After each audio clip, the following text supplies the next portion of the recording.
안녕하세요. 녹색정의당 상임선대위원장 김주두입니다. 녹색정의당 선대위는 지난 주말 성평등 총선 서포터스 발족식과 노동선대본 발대식을 진행했고요. 어제는 호남과 대구, 경북, 충남 등 지역 선대본 출범 행사를 갖고 본격적인 총선 행보에 돌입하고 있습니다.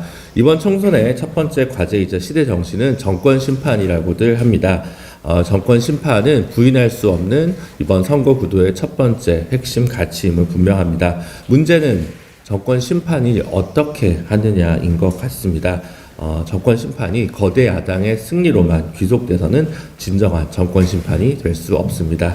노동자와 농민, 여성과 사회적 약자, 그리고 기후 시민들의 승리가 될 수 있는 정권 심판을 만들어야 합니다. 검찰 개혁만으로는 정권 심판을 결코 완성할 수 없습니다. 전세 사기 가해자 변호사를 후보로 공천하는 민주당, 삼성 이재용 회장을 변호인이 된 변호사를 공천하는 조국혁신당만으로는 진정한 정권 심판을 완성할 수 없다고 생각합니다. 노동에 존중하는 후보들, 노동 후보가 있는 정당, 농민 후보가 있는 정당, 기후 후보가 있는 정당만이 정확하게 정권 심판을 할 수 있다고 생각합니다.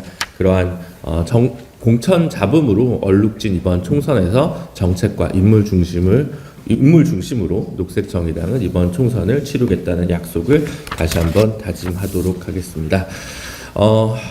현안 관련해서 좀 몇 가지 말씀드리겠습니다. 먼저 어제 한동훈 국민의힘 비대위원장이 저출생 대책이라고 하면서 3자녀에게 대학 등록금을 무상으로 하겠다는 안이한 정책을 내놓았습니다. 모두들 아시다시피 이제 저소득층은 결혼조차 꿈꿀 수 없는 상황에서 3자녀라고 이야기하는 것은 상당히 한가한 이야기가 아닐 수 없습니다. 더구나 수도권과 지역 격차까지도 함께 고려해야 제대로 된 정책 패키지라고 얘기할 수 있습니다. 어쩌면 지금 3자녀 무상 등록금은 부자에게만 혜택을 주는 정책일 수도 있습니다.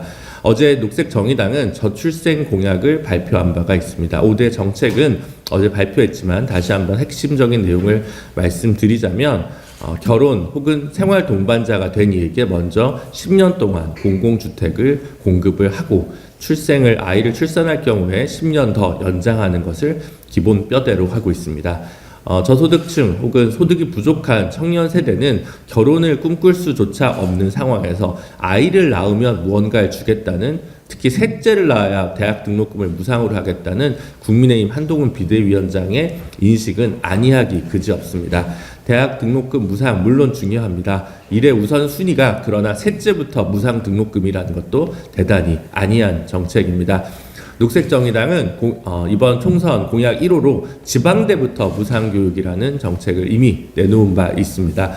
일의 우선순위가 무엇인지, 그리고 중위소득으로 살아가는 대부분의 사람들에게 필요한 진정한 민생 정책, 저출생 정책이 무엇인지 국민의힘은 근본적으로 돌아봐야 될 때가 아닌가 싶습니다. 분명하게 서민과 약자의 시선에서 정책을 구성하고 고민하는 것이 녹색정의당의 할 일임을 다시 한번 확인해 보게 되었습니다.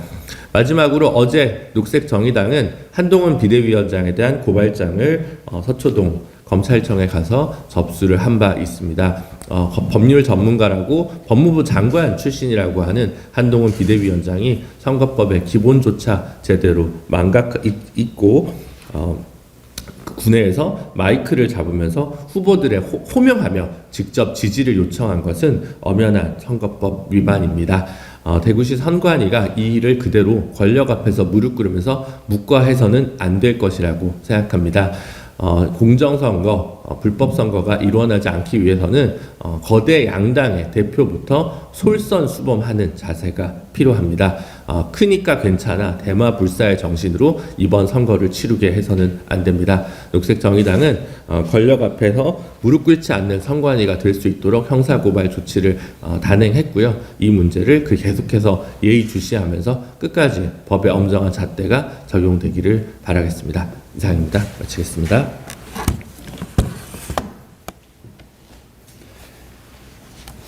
윤석열 정권의 민생 파탄과 외교 실책, 무능과 불통의 막무가내 정치의 신물을 느낀 많은 국민들이 이번 총선에서 정권 심판을 염원하고 있습니다. 하지만 국민들은 점점 걱정이 커지고 있습니다. 저들이 과연 제대로 정권을 심판할 수 있을까? 정의로운 정권 심판의 주체가 될 수 있을까? 박용진 찍어내기로 대표되는 친명 사당화는 끝없는 공천 파동과 낙마로 이어지고 있습니다. 당이 독재인데 어떻게 다른 독재에 맞설 수 있는지 국민들은 의아해하고 있습니다. 여당에도 제1야당에도 마음 둘 곳이 없는 국민들은 조국혁신당의 마음이 가는 것은 이해할 만합니다. 하지만 국민들의 의문은 해소되지 않습니다. 검찰개혁은 필요하지만 검찰개혁에 실패하고 윤석열을 키웠던 사람들이 어떻게 이제는 그것을 이룰 수 있다는 것인지, 또한 검찰개혁만으로 우리 사회의 거대한 위기와 불평등 구조를 어떻게 개혁할 수 있다는 것인지 말입니다. 국민들은 각 당의 비례명부를 비교하기 시작하고 있습니다. 검사, 기업인, 변호사, 교수, 의사, 고위공직자, 전문직 일색인 비례명부에서 국민들은 직전 권력의 냄새를 맡고 있습니다.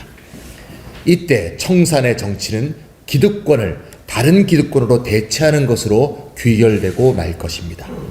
이에 반해 녹색정의당은 노동자, 농민, 청년, 기후, 지역, 인권, 여성, 소수자, 장애인의 목소리로 비례명부를 채웠습니다.